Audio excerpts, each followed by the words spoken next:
Hey everyone, Shabby Gamer here, and welcome back to another episode of our WWE 2K16 Universe Mode. And boy, do I have a special episode of NXT for you. We have a cracking, and I mean absolutely cracking, main event lined up. A match that I saw a couple of years ago at Wrestle Kingdom, which I absolutely marked over like hell. Such an amazing match. So let's have a look at the card we've got set for you this evening. We are going to start things off with Drew Gulak, who is a man that I have been saying for the last few weeks should be signed up by WWE, and he did actually appear on Raw, and he is now signed along with Tony Nese as well. So those were the two guys I was saying that I really want to see signed up, and it looks like they both have been signed up, so that's fantastic. Next we're going to have a tag team elimination match to become the #1 contender for the NXT Tag Team Championships. Sanity's Sawyer Fulton and Alexander Wolf, we saw them debut last week, taking out the team of jobbers of Lucas Bull and PJ Tovey. This time they're going to take on TM61's Shane Thorne and Nick Miller. And the winner of that one will go on to face off against Revival? I think it's Revival. I can't also remember who the tag team champions are now. I think it's Revival. I could be wrong though. But that'll be a TakeOver Philly in a couple of weeks' time. Next we got the NXT Women's Champion Asuka taking on Liv Morgan. Then we've got Eric Young taking on Austin Aries. And then of course the big main event, the match, which I'm really looking forward to, as the NXT Champion Shinsuke Nakamura takes on Kota Ibushi. What a match that is going to be. So of course we are going to watch the three matches. I think we're going to watch Gulak versus Itami. We'll watch the tag team match. We'll skip Asuka versus Morgan. Wow. Okay. Okay. That opens things up a lot, because Liv Morgan has just defeated the NXT Women's Champion Asuka. Does that make her the #1 contender for the NXT Championship at TakeOver Philly? I think it does, you know. Let me know what you think in the comment section below. Do you think that win for Liv Morgan over Asuka is enough to get her a championship shot 3 weeks' time or 2 weeks' time, whenever it is, at TakeOver Philly? Or do you think she needs to earn it a little bit more, maybe a #1 contendership match next week? Let me know what you think. And of course, we'll also skip Eric Young, Austin Aries, because it is the match that the feud is building up anyway. And we don't want to keep seeing the same match over and over again, do we really? And it is a win for Austin Aries. Shocking betrayal, putting on an act. Eric Young blindsided Austin Aries with a vicious attack after their match, turning against the WWE Universe. So Eric Young has now made enemies with Austin Aries. And Austin Aries is already... So both of these guys are a heel, but I don't think it would really matter to the crowd in NXT. I think if this was a real feud in NXT with both guys as heels, I think the match would still really, really get over. So that leaves us with 3 matches, and let's get straight into our first one. And of course that first match, as I said, is going to be Drew Gulak, one of Raw's new cruiserweights, taking on Hideo Itami. Oh, and Samoa Joe attacking Hideo Itami during his entrance, and allowing Drew Gulak here a very good opportunity to pick up a very big win here for himself in this Universe Mode. Drew Gulak instantly taken advantage by locking in. Oh, a great variation of a sharpshooter.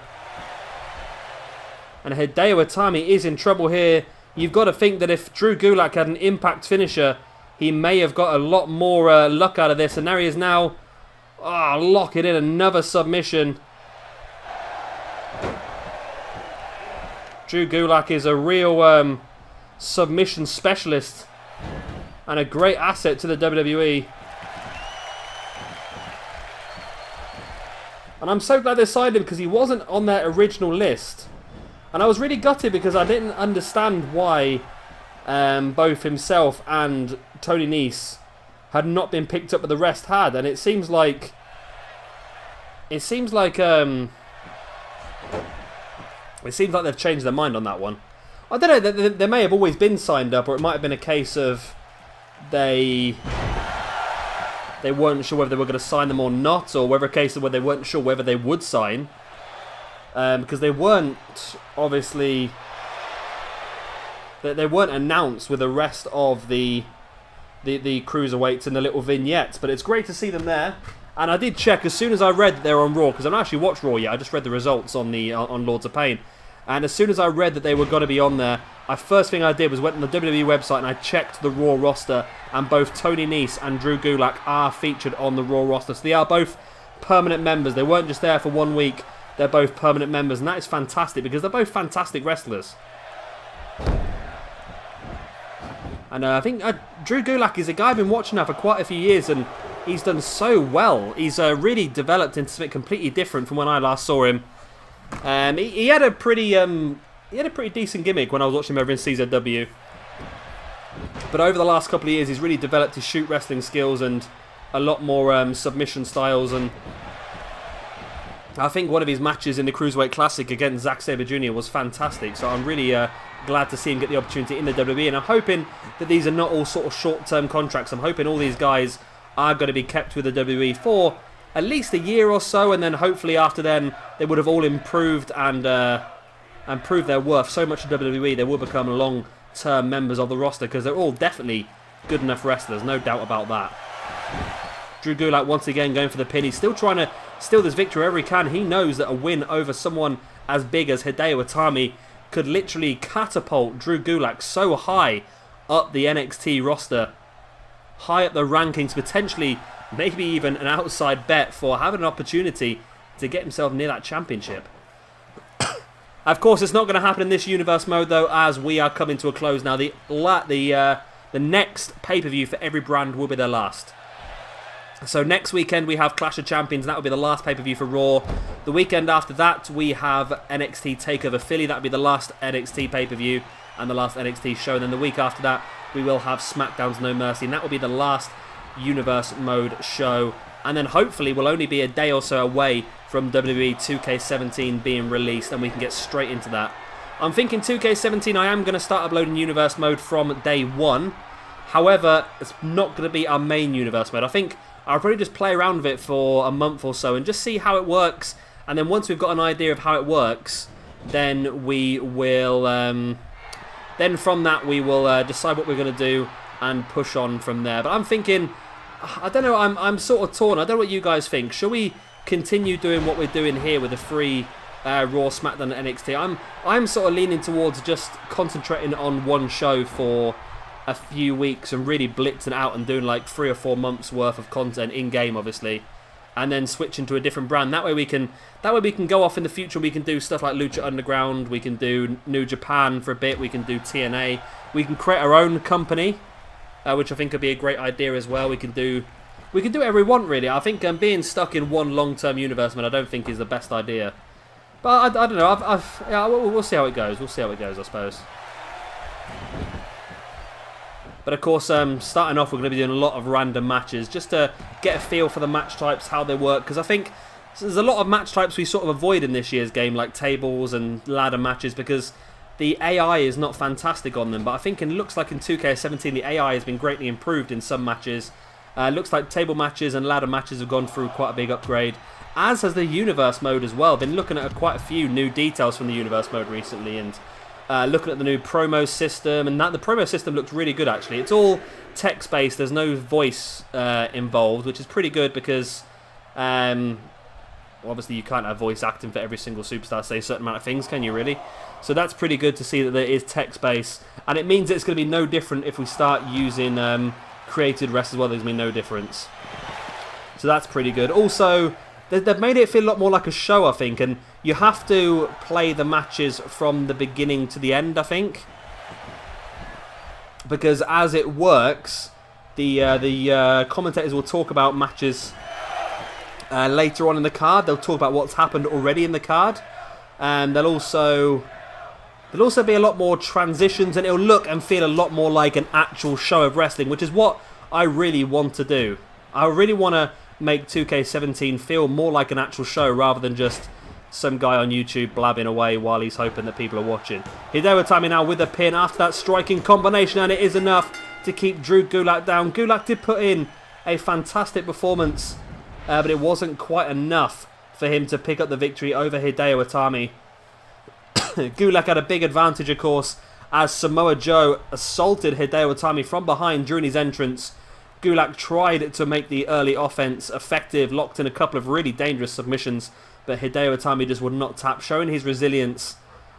And eventually Hideo Itami managed to turn it around, and the vicious striking combinations used by Itami on several occasions in this Universe Mode was enough to finish Drew Gulak off.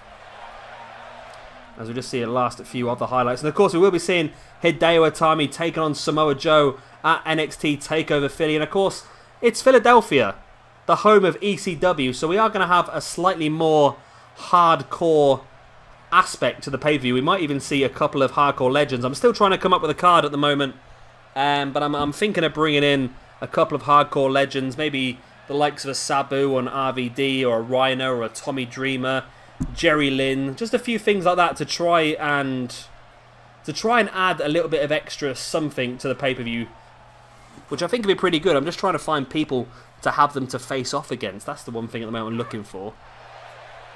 Because with the 3 feuds we've got at the moment and doing the championships, it only leaves us with 2 spare matches, but we could always have a pre-show maybe. Possibility. But there we go, Hideo Itami victorious even after the assault by Samoa Joe. And this is going to be great momentum for Hideo Itami, showing that no matter what Joe does, Itami still has the heart and soul inside him to turn the match around and get himself the victory when he needs to. And here is our second match of the evening, and it is going to be a #1 contendership match for the NXT Tag Team Championship, shall I say, as Sanity's Sawyer Fulton and Alexander Wolf takes on TM61's Shane Thorne and Nick Miller. Not that I've got a clue which one's which. I'm sure I'll figure it out somehow.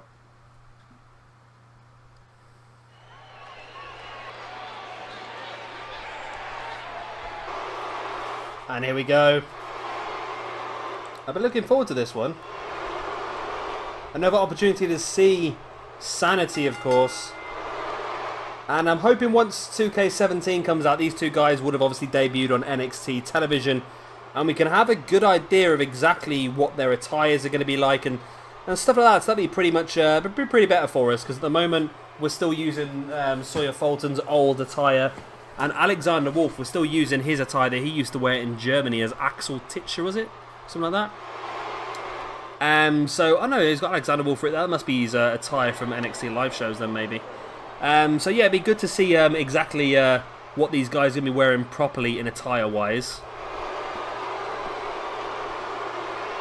But at the moment, they were quite dominant last week in their debut as a tag team, taking on the team of PJ Tovey and Lucas Bull. Although it's not difficult to be dominant against them two, really, is it? Let's face it.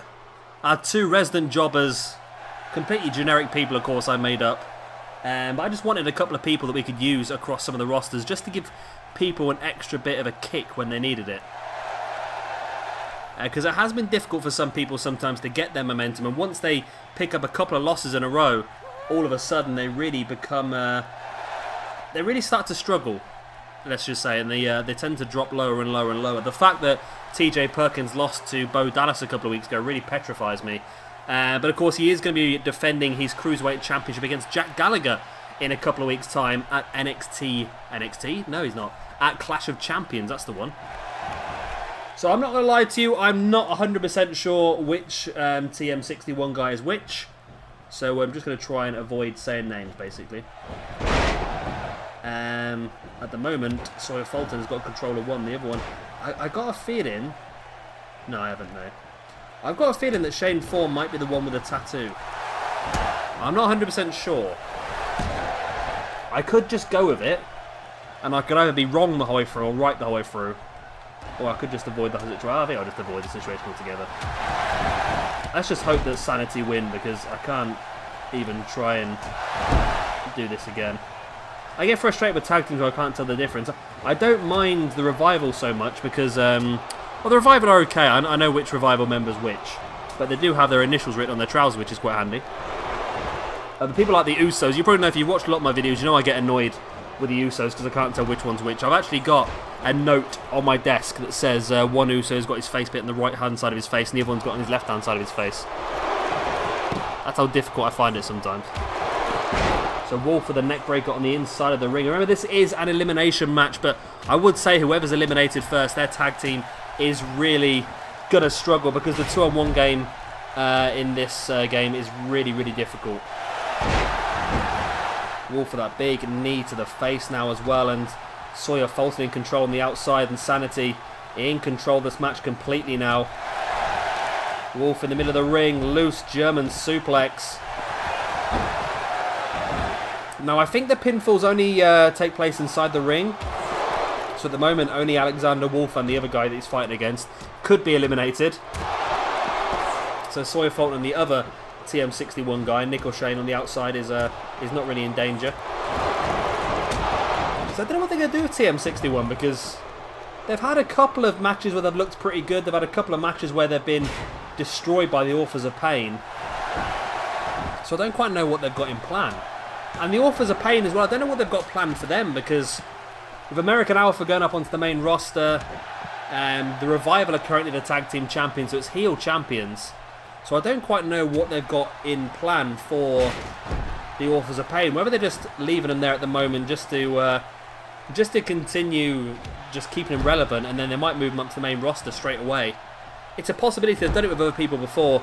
Just fast track them straight on the main roster, and they could easily put them onto like SmackDown, or I think SmackDown probably, because Raw's already got their dominant tag team of the club. So SmackDown bringing on a team like Authors of Pain could really open things up. Maybe once American Alpha finally do get hold of the tag team championships, which will happen at some point fairly soon, I'm sure of that. Frog splash there, middle of the ring, but the referee is down. And Alexander Wolf could be in trouble here as he's being lined up. And there's a big, big forearm into the pin. Wolf could be out here. 1, 2, and 3. Oh, Sanity's had a man eliminated already, and TM61, the face team, look like they could be going to NXT TakeOver Philly. It's 2-on-1 now. Sawyer Fulton is in danger here. Alexander Wolf, I think, is the higher rated out the tag team. So with Wolf out, I can't see Fulton turning this around, but you never know. You never know.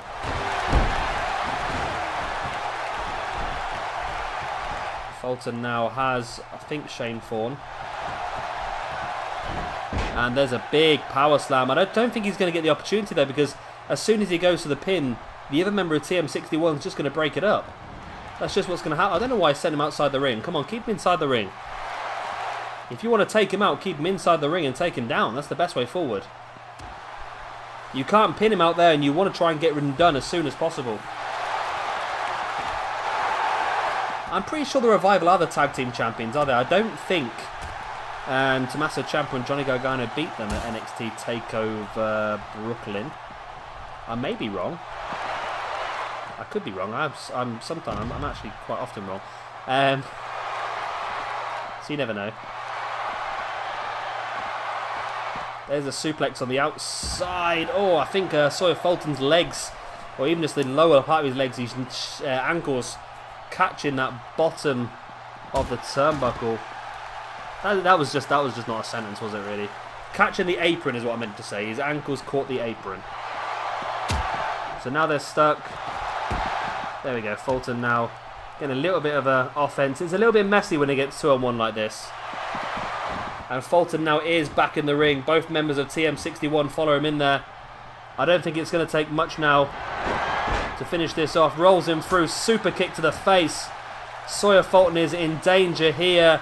There's the pin. 1, 2, and 3. And there we go. TM61 get a clean sweep in this elimination tag team match to go on to NXT TakeOver Philly and challenge for the NXT Tag Team Championships. So well done, TM61. I must admit, I was not expecting this. I was not expecting this at all. So what I'm going to have to do now is I'm going to have to learn which member of TM61 has the tattoo and which one doesn't. That's going to be helpful. There was that big forearm. That finished off Alexander Wolf. And Sawyer Fulton here showing poor AI in the game, because he stood there looking at the pin and didn't decide to break it up. But this is where the match finished off, really. I'm going to say Nick Miller rolling Sawyer Fulton through, and then a super kick to the face. Drops into the pin, and that was enough for the 1, the 2, and the 3. So TM61 have really taken their opportunity here. We've not really used them that much yet in this universe mode. They've taken their opportunity, and now they're going to be on NXT TakeOver Philly, challenging for the NXT Tag Team Championships. Fantastic news for them. And we'll have to try and think of another sort of match type. Of course, this is TakeOver Philly, so we're going to want some extreme matches going on. And now it is time for possibly what could be the best main event on NXT history as Shinsuke Nakamura takes on Kota Ibushi.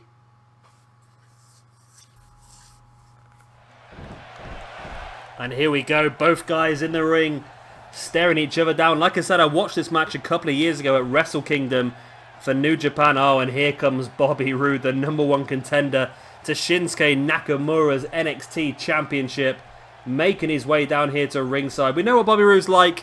Is he just here to watch the match and scout his opponent, or is he here to try and get inside the head of Shinsuke Nakamura? I'm sure we'll find out as this match goes on. It's Bobby Roode. If you watch Botchamania, you'll understand that. Even though I don't know why I went so high pitched for. Got no idea. There we go. So let's go for it. Let's see how good of a match these two guys can put on. So I wonder how often we will see Kota Ibushi. Now, from what I understand, both Kota Ibushi and Zack Sabre Jr. did not sign a deal because they feel they could earn a lot more money on the indie scene. Of course, Zack has also got a few sponsorship deals, so he earns a lot of money. I think the consensus is that they will end up in WWE sometime in the near future, but for the moment, not the case. I think both of them have been touted to work every now and again for WWE. So you might see Zack Sabre Jr. come back and work maybe a takeover event, or you might see Kota Ibushi come back and work a takeover event as well. It's always possible.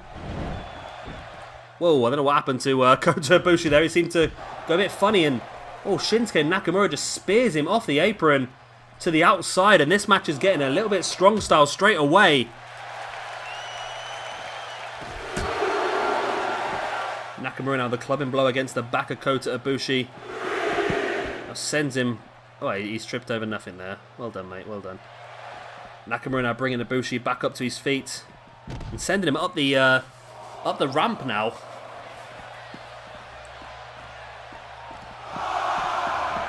And again, Ibushi just tripping. And Nakamura quite content here to win by countout. Of course, he knows he's going to be defending his NXT Championship in 2 weeks' time, 2.5 weeks' time, against Bobby Roode. So he wants to get through this match as unscathed as possible because he knows how much of a lethal competitor Kota Ibushi can be, and that is from experience. And of course, if you do ever get the opportunity and you've not seen it, this year's Wrestle Kingdom was fantastic. That was Nakamura versus AJ Styles. That was a cracking match. Ibushi was injured during this year's Wrestle Kingdom, so he didn't appear. Last year's Wrestle Kingdom was Nakamura taking on... It was Nakamura versus Kota Ibushi, and that was incredible. But I'm trying to remember now in my mind what matches... What I think it may have been... I think last year may have been AJ Styles... I can't remember if it was Styles versus Naito and Okada versus Tanahashi. Those four guys had matches. I just can't remember what combination those matches were. But definitely worth a check out. A lot of the New Japan stuff is very, very good, but I think Wrestle Kingdom yearly is probably the last 2 years has been my favourite pay-per-view both years. And here we go, Bobby Roode, as I say, getting in the head of Shinsuke Nakamura. Nakamura coming out to confront him face to face. Probably not the wisest idea. Taking your mind off your opponent, and there is Ibushi catching Nakamura right in the face with that right hand, and Nakamura goes down. Bobby Roode leaving ringside now. He has done enough in this match. He's gotten inside the head of Shinsuke Nakamura, and now he's going to leave Kota Ibushi to pick up the pieces, and that's what I was on about there. Nakamura needs to make sure that he doesn't pick up any injuries going forward into that match against Bobby Roode at TakeOver Philly for the NXT Championship. But with Ibushi wrenching your leg like that, it could be dangerous.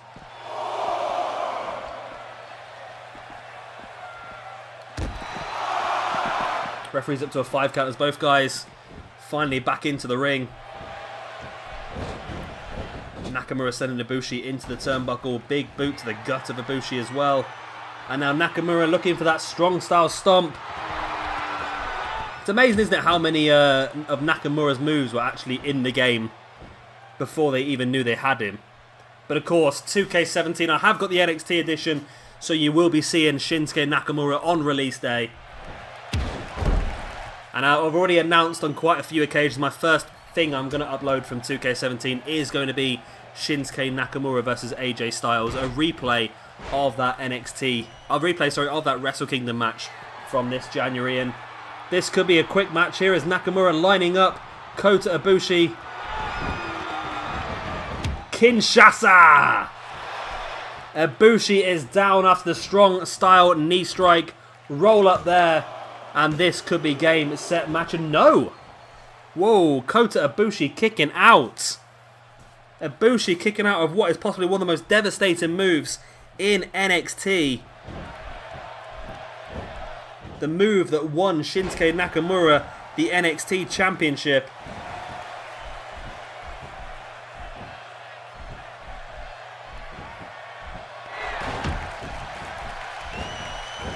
Nakamura now continuing the assault, sending Ibushi off the ropes, bringing him back into a couple of drop kicks.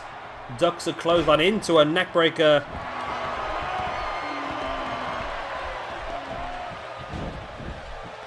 Nakamura now bringing Ibushi up. Now this is the move he actually won the NXT Championship with. There is the Regalplex, but great ring awareness there by Kota Ibushi to get a hold of that bottom rope.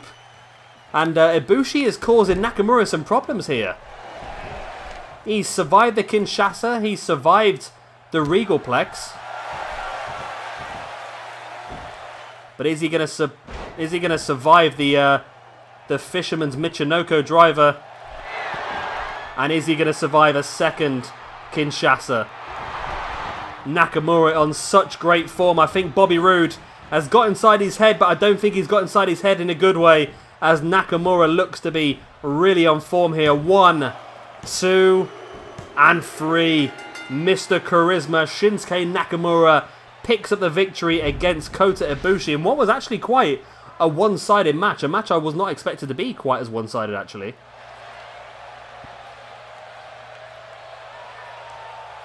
There was a first Kinshasa. I've just noticed, actually.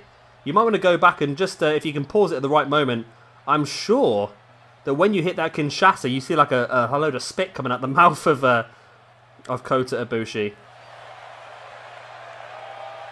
See, this is when Nakamura, he went for that Regalplex. This is the move he won the NXT Championship with. He pinned Samoa Joe with this move. But you see Kota Ibushi's arm was underneath the bottom rope, therefore getting the rope break. And there it was, the second Kinshasa into the 3 count. And your NXT champion Shinsuke Nakamura is victorious here, even after the distraction from Bobby Roode. Well, guys, that is the end of this episode. I hope you have enjoyed it. Of course, if you have, then please be a star and hit that like button for me. It does really help me out. And of course, if you are new around here and you have enjoyed what you've seen and you're excited for 2K17, then hit that subscribe button as well. I'm still looking to try and get 2,500 subscribers before the release of 2K17.